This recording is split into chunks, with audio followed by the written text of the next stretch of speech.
সোমবারে যাবো, তার আগে অব্দি তো এখানেই আছি। পর্বের শুরুতেই আদালতের বাইরে রাঙা শ্যামের সামনে দাঁড়িয়ে স্পষ্ট করে বলে দেয় যে সে এখন বুঝে গেছে শ্যামের আসল রূপ। শ্যাম তো সেই বিষাক্ত সাপের মতো যে সহদেবকে হাতিয়ার বানিয়ে জঙ্গলের ভিতর দিয়ে হাতির দাঁতের অবৈধ ব্যবসা চালাতো, এমনকি গাছপালা কেটে চুরি করে পাঠাতো।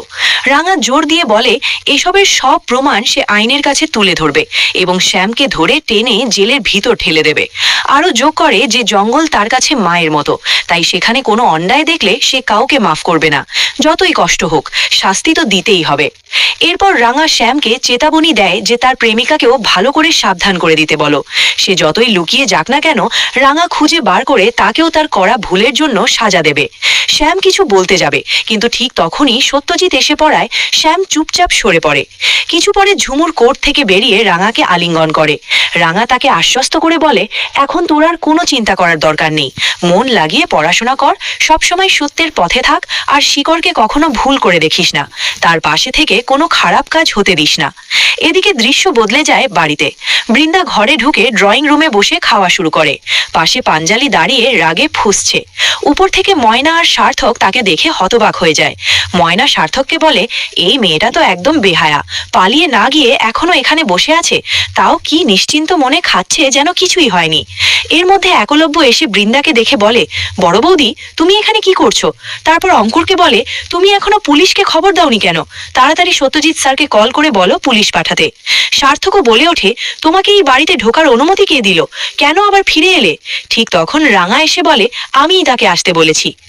সভ্য বৃন্দাকে দেখে বলে তুমি কেন আবার এই বাড়িতে চলে এসেছো? তোমাকে তো আমি একদম সহ্য করতে পারছি না, এখনই বেরিয়ে যাও। সভ্যর কথাই সার্থক বলে এসব তো তোর কারণে ঘটছে, একজন বউকে নিয়ে 7 রকমের গল্প বানিয়ে বারবার বিয়ে করছিস, সবকিছু তো তোর দোষে, এখন আবার তুই কথা বলছিস। বৃন্দা কিন্তু সব শুনে নির্বিকার, ডাইনিং টেবিলে বসে খাওয়া চালিয়ে যাচ্ছে। সবাই নানা কথা বলছে, কিন্তু সে যেন শুনতেই পাচ্ছে না, শুধু খেয়েই যাচ্ছে। এরপর মালয়েশিয়া থেকে সার্জন ডাক্তার সত্যজিৎকে ফোন করে। সত্যজিৎ সবার থেকে একটু সরে গিয়ে কথা বলে।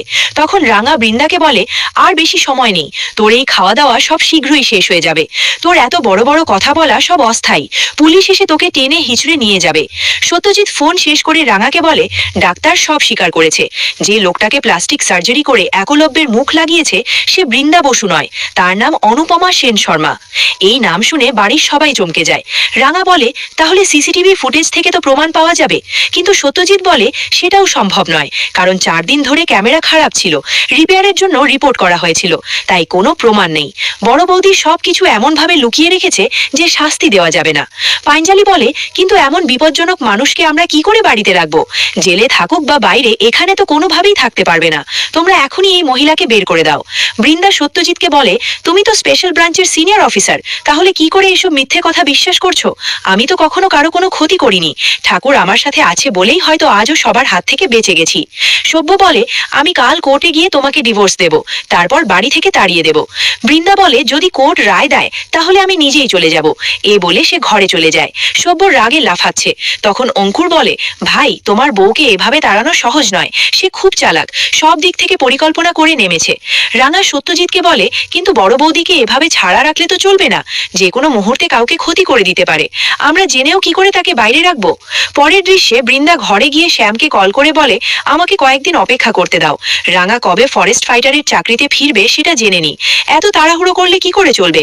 শ্যাম বলে তুমি বোঝো না কেন আমি এত অস্থির, রাঙা তো আমার ছেলের জীবন নষ্ট করেছে, তার অনেক সময় হারিয়ে গেছে, শুধু বলো কবে সে ফরেস্ট ফাইটারের ডিউটিতে যোগ দেবে, সেদিন সে পোশাক পরলে আমি পুরো জঙ্গল আগুন দিয়ে ধ্বংস করে দেব। অন্যদিকে সভ্য রাগে উন্মাদের মতো ঘরের দরজা ধাক্কা দিয়ে ঢোকে, বৃন্দার চুল ধরে টানতে থাকে আর 2 হাতে জড়িয়ে ঘোরাতে থাকে। বৃন্দা বলে তুমি কি একদম পাগল হয়ে গেছো? এখন তো মনে হয় তোমাকে পাগলা গার্ডেনে রেখে আসতে হবে, এমন আচরণ কেন? সভ্য বলে এখন থেকে দেখো এই ঘরে কত যন্ত্রণা হবে, তুমি এতদিন আমাকে কষ্ট দিয়েছো, এখন তুমি সহ্য করো, পুরো পাড়া চেঁচালেও কেউ তোমাকে উদ্ধার করতে আসবে না। এ বলে তাকে ঘর থেকে বার করে দেয়। বৃন্দা মনে মনে ভাবে এখন এই বাড়ি ছেড়ে যাওয়া ঠিক হবে না, আমার মূল কাজ তো এখনো শেষ হয়নি। এরপর রাঙা পাঞ্জালি আর অঙ্কুরকে বলে আমার এবার জঙ্গলে ফেরার সময় হয়েছে, আমি তো খেলার জন্য ছুটি নিয়েছিলাম, খেলা শেষ হয়েছে বলে এখন ফিরতে হবে। জঙ্গল আমার মায়ের সমান, তাকে বাঁচিয়ে রাখা আমার কর্তব্য।